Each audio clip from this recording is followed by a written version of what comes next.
In the pantheon of great Hollywood films with a major feminist bite, the Geena Davis and Susan Sarandon starring Thelma Louise remains the contemporary standard-bearer. The Callie Corey-penned MGM crime drama about two best friends on the run, who find themselves and their knack for taking bad men down a peg in the process, was a commercial and critical smash when it hit theaters in May 1991. With a splashy Cannes premiere to launch it, the film made over $45 million at the box office, in $1,991 and on a $16.5 million budget, and went on to pick up 6 Oscar nominations, with a Best Original Screenplay win for first-time writer Corey. And, yes, it was directed by a man.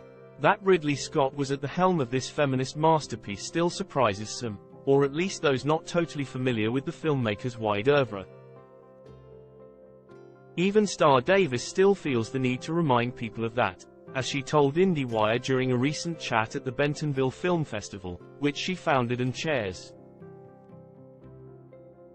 "That's why I always say a man directed Thelma Louise, I mean, not to promote men," Davis said with a laugh. "But to say that women can direct anything, men can direct anything. You just have to have your heart in it." And Scott really had his heart in it.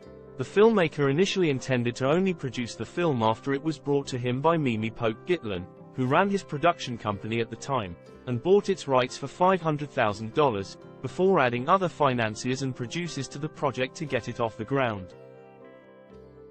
Ridley is actually quite a feminist, and almost all women run his company and work with his company.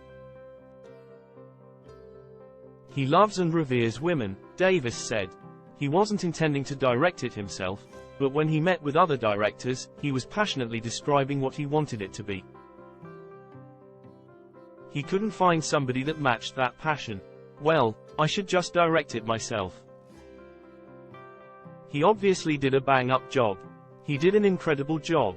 Even now, Davis is all too happy to talk about Scott's contributions, which helped bring the story of two down-on-their-luck BFFs who turn it all around, and then, well, back again, on a wild ride through the American West and Midwest. "Susan and I, will still talk about this. He gave it a scale," Davis said. "It was a very intimate story. He gave it a scale and vista that really elevated it. It was very, very important, and we're really grateful." And what about Hollywood's ongoing tendency to remake beloved films like Thelma Louise?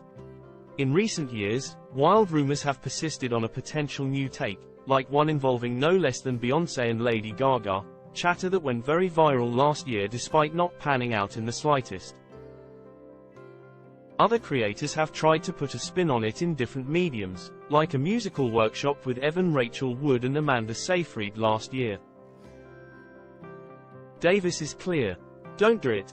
Well, it must never be remade," she said. "I mean, it's 30-something years later, and it holds up more than others. I'm not saying this because I'm in it, but it really holds up. And there's no need to revisit it. What would be the point?" In my opinion, Davis isn't opposed to all remakes, though, as she noted an interest in seeing movies that weren't stone-cold classics in their first iteration, like Thelma Louise, getting a freshening up on the big screen. "It would have to be better," she said. "I'm all in favor of making movies that didn't really work again and making it work. That would be great. Thank God nobody ever tried to remake Casablanca or something. So far, I'm grateful. I would not be happy about that."